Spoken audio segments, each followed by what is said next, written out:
Saudara-saudari semuanya, Shalom Alaikum. Kata Pentakosta dalam bahasa Indonesia asalnya dari bahasa Yunani Pentekostes.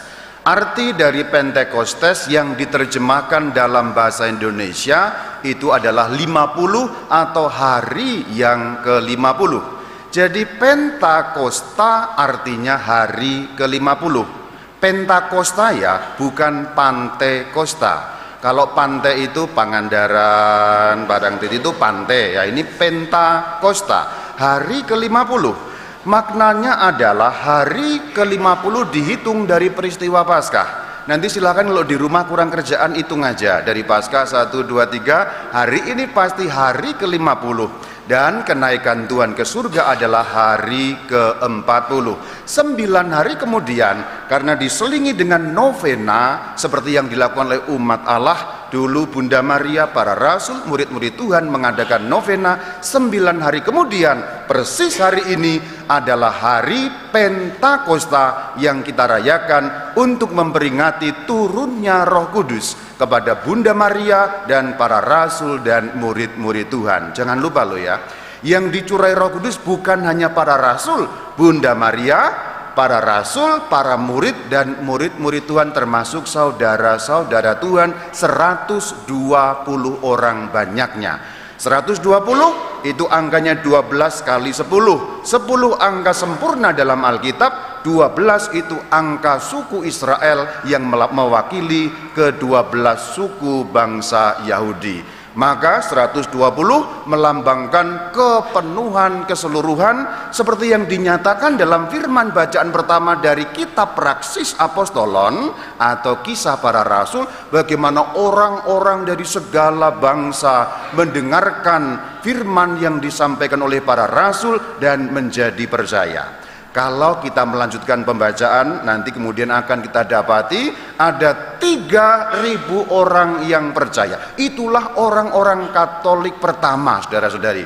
Orang-orang Katolik pertama jumlahnya 3.000 orang yang mendengarkan firman yang disampaikan oleh para rasul pada hari Pentakosta di kota suci Yerusalem. Jadi peristiwa Pentakosta terjadi di kota suci Yerusalem. Kotanya masih ada sampai hari ini. Terjadi di ruang atas, yaitu tempat mereka mengadakan perjamuan terakhir bersama dengan Tuhan Yesus. Jadi Pentakosta terjadi di tempat yang sama. Mereka mengadakan perjamuan terakhir dengan Tuhan Yesus. Hari ini juga mereka menerima curahan Roh Kudus. Dan curahan Roh Kudus pada hari Pentakosta dilambangkan dengan lidah-lidah api di atas para murid. Itu kenapa warna liturginya adalah warna merah. Dan bagus kornya juga menggunakan warna merah. Tapi kalau kamu yang tidak pakai warna merah, tenang saja, tetap boleh masuk surga. Warna merah ini untuk menggarisbawahi warna Roh Kudus dalam Pentakosta adalah lidah-lidah api. Api warnanya apa? Api warnanya merah pada umumnya, kecuali api kompor warnanya biru ya. Tapi itu lain. Api kompor dan api Roh Kudus lain ya. Kalau api kompor kan biru Romo. Enggak, ini api lidah-lidah api biasanya warnanya merah. Maka lambangnya di sini, lambang Pentakosta merah. Liturginya warna merah melambangkan curahan Roh Kudus, lidah-lidah api di atas para murid. Selain itu, warna merah juga melambangkan warna semangat atau warna berani. Itulah kenapa kalau dalam bendera kita, bendera Indonesia merah putih. Putih lambang apa? Suci, merah lambang apa? Berani. Sama. Merahnya Pentakosta juga merah berani, sebab ada perubahan di dalam diri para murid secara rohani. Bagaimana dulunya mereka takut, kemudian menjadi berani. Nanti setelah kita akan bahas. Tapi bagian pertama kita akan bahas dulu bagaimana orang-orang dari berbagai macam bangsa-bangsa lain tadi menjadi percaya. Inilah orang-orang Katolik pertama. Kenapa dikatakan Katolik? Kamu perlu tahu, kata Katolik dalam bahasa Indonesia itu lengkapnya adalah Gereja Kristen yang satu, kudus, Katolik, dan Apostolik. Ini nama lengkapnya gereja kita. Jangan pernah lupa loh ya. Lengkapnya gereja kita bernama apa? Gereja Kristen yang satu, kudus, Katolik, dan Apostolik. Itu lengkapnya, hanya disingkat Katolik. Kata Katolik akarnya dari bahasa Yunani. Bahasa Yunani dari kata Katolik itu dua kata, kata holos. Kata holos digabung kata holos, katolos, katolik. Nah, itu akar kata Katolik dalam bahasa Indonesia. Kalau kita kenal gereja Katolik, Yunaninya gereja kata holos. Apa artinya kata holos? Kata artinya menurut, holos artinya keseluruhannya. Jadi kata Katolik maknanya menurut seluruhnya, atau kalau diterjemahkan dalam bahasa Jepang jelas dan gampang, mencakup seluruhnya. Jadi kata Katolik, gereja yang Katolik maksudnya gereja yang mencakup seluruhnya. Itulah kenapa pada hari Pentakosta ditampilkan berbagai macam suku, berbagai macam bangsa, sebab gereja Katolik sejak semula tidak pernah merupakan gereja kesukuan, karena mencakup seluruh suku di dunia, bangsa-bangsa di dunia. Tidak ada gereja Katolik Batak, tidak ada. Tidak ada gereja Katolik Sunda, tidak ada. Gereja Katolik Jawa, gereja Katolik Tionghoa, gereja Katolik Flores, gereja Katolik Momere, tidak ada. Sebab gereja Katolik, ya gereja Katolik itu sedunia, kata holos, artinya mencakup seluruhnya. Itu digambarkan sejak dalam peristiwa Pentakosta. Tadi kalau kamu dengar baik-baik, dalam bacaan pertama dari Kisah Para Rasul, masih ingat ya? Manggut-manggut aja biar ketahuan, ingat ya. Nah, ya. Masih ingat ya, tadi kita orang Parsia, orang Elam, orang Mesopotamia, orang Kapadokia, tenang aja kok. Kalau lupa tidak apa-apa, tetap boleh masuk surga.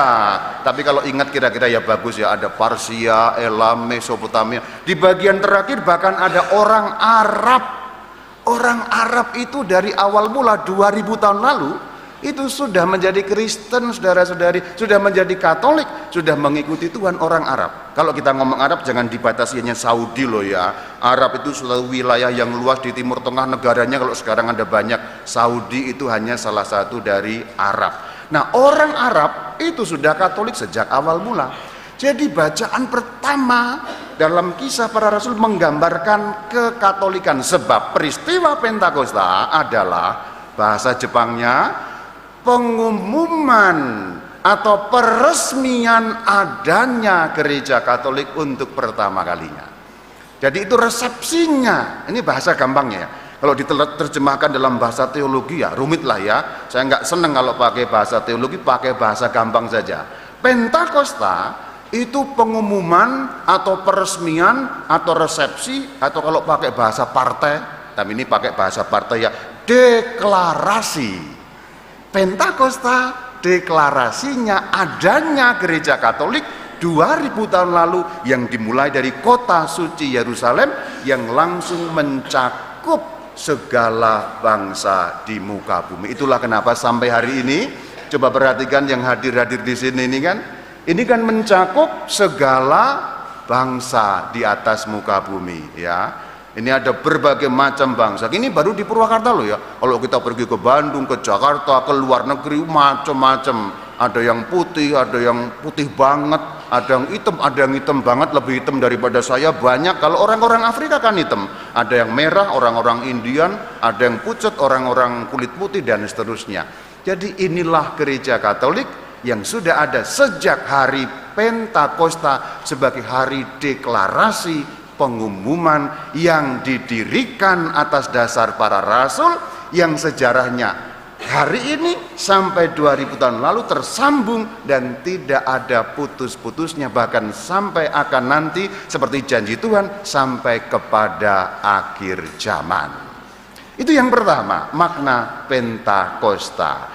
Makna yang kedua, sekarang ada di dalam diri atau dalam jiwa yang tidak kelihatan tapi ada dampaknya. Kalau yang tadi kan yang kelihatan, lidah-lidah api, kelihatan apa tidak? Kelihatan. Orang yang percaya, kelihatan apa tidak? Kelihatan. Bangsa-bangsa yang berkumpul banyak, 3000 orang, kelihatan apa tidak? Kelihatan. Itu yang kelihatan, sisi lahiriah. Tetapi sekarang saya akan bahas yang bagian kedua, sisi yang tidak kelihatan, yaitu sisi bukan lahiriah, tapi sisi rohaniah atau spiritual yang terjadi dalam diri para rasul. Seperti yang kukatakan di bagian awal, merah itu berani, semangat. Artinya perubahan yang terjadi di dalam jiwa para rasul adalah perubahan dari ketakutan menjadi keberanian karena diubah oleh Roh Kudus. Saudara-saudari, kalau kita melihat bagaimana para rasul, contoh Petrus itu orang gagah perkasa. Aku mau mati bersama dengan engkau. Suaranya lantang, lebih lantang daripada saya. Kalau Petrus berkhotbah di sini, kaca-kaca gereja pecah pasti. Itu Petrus. Tapi begitu Tuhan ditangkap, saudara, Tuhan ditangkap, kemudian Petrus sembunyi-sembunyi ngikutin, ketemu dengan ibu-ibu, dibilang apa? Kamu kan muridnya orang itu. Nangis dia, oh, bukan saya bukan. Nangis dia. Sion bahasa Jermannya, kamu tahu ya bahasa Jermannya Sion. Lalu diceritakan pintu-pintu terkunci, ketakutan menggigil. Sampai mereka terkencing-kencing di celana, ibaratnya. Nggak ada dalam kitab suci, anak-anak jangan dicatat Petrus terkencing-kencing, nggak ada ya. Ini cuma ibaratnya saja ya. Nanti ini kan mereka lagi nyatat homili, jangan-jangan dicatat Petrus terkencing-kencing di celana. Waduh, ajaran sesat nanti ya. Jangan dicatat, ini cuma ibarat, majas hiperbola kalau bahasa Indonesia ya, majas hiperbola untuk menggambarkan situasinya. Ketakutan yang luar biasa, bahkan Alkitab katakan pintu-pintu terkunci di palang, macam-macam palangnya itu. Tetapi ketika peristiwa Pentakosta, mereka yang awalnya menggigil ketakutan terkencing-kencing di celana tampil ke depan. Hari Pentakosta, orang yang sama yang sebelumnya ketakutan luar biasa karena ancaman-ancaman berubah seketika. Saudara-saudari, anugerah pertama dari Roh Kudus yang mengubahkan segala sesuatu itu menyingkirkan ketakutan. Kalau kita kembalikan dalam hidup dan terapkan dalam hidup kita sendiri, ketakutan itu rantai belenggu.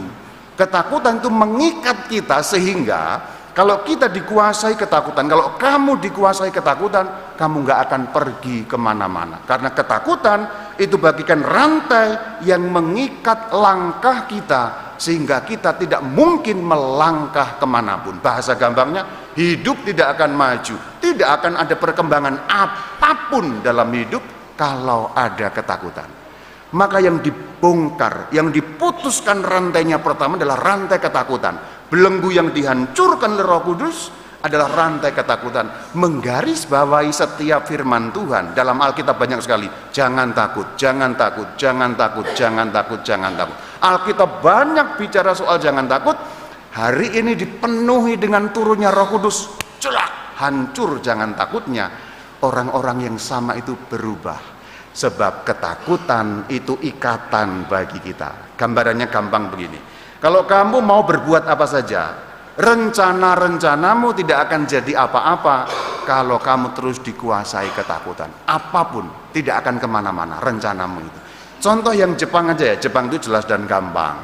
Contohnya banyak, kalau dicari sampai sore ada. Tapi contohnya aja, kalau ada seorang cowok atau laki-laki naksir ke cewek, dari jarak jauh, ting ting ting ting ting, dalam hati naksir, takut belum mau ngomong. Besoknya lagi takut belum mau ngomong. Kalau udah 3 tahun masih takut, disamber orang, nggak kemana-mana. Takut mau ngomong aja takut, baru mau ngomong, baru mau menyatakan, takut bertahun-tahun tidak akan kemana-mana. Ini contoh sederhana loh ya. Contohnya kalau dicari banyak, saya nggak perlu sampaikan contoh, tapi kamu maksudnya ngerti ya. Kalau kamu mau memulai usaha umpamanya, takut, dihitung-hitung gini takut, udah ini takut lagi, 2 tahun, 3 tahun, 5 tahun, 30 tahun, tidak akan terjadi apa-apa.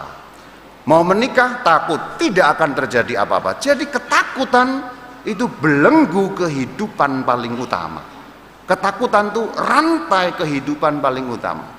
Maka kalau ketakutan dihancurkan, paling kurang langkah pertama bisa kita mulai. Seringkali kita sebagai manusia itu hanya butuh langkah pertama kok.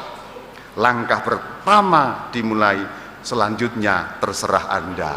Kayak bunyi iklan itu loh, kesan pertama begitu menggoda, setelah itu terserah Anda. Nah, Roh Kudus itu membongkar sehingga para murid membuat langkah pertama. Itu karunia Roh Kudus. Jadi kalau hari ini kamu juga dikuasai ketakutan seperti itu, minta anugerah Roh Kudus. Kita yang terbuka pada karunia Roh Kudus akan disingkirkan ketakutan-ketakutan, sehingga kita bisa melangkah paling kurang dalam langkah pertama. Ingat baik-baik, anugerah Roh Kudus yang pertama membongkar ketakutan-ketakutan dalam diri manusia. Demikian dua makna dari Pentakosta, pernyataan gereja kataholos, dan yang kedua dari takut diubah menjadi berani, orangnya sama tapi dalamnya berbeda. Maka kita bisa saja orangnya sama, situasinya sama, tapi dalamnya berbeda. Itu anugerah Roh Kudus, nggak kelihatan di dalam sana, tapi membuat perbedaan besar dalam hidup. Itu dua makna. Masih ada makna-makna lain. Tahun depan. Shalom alaikum.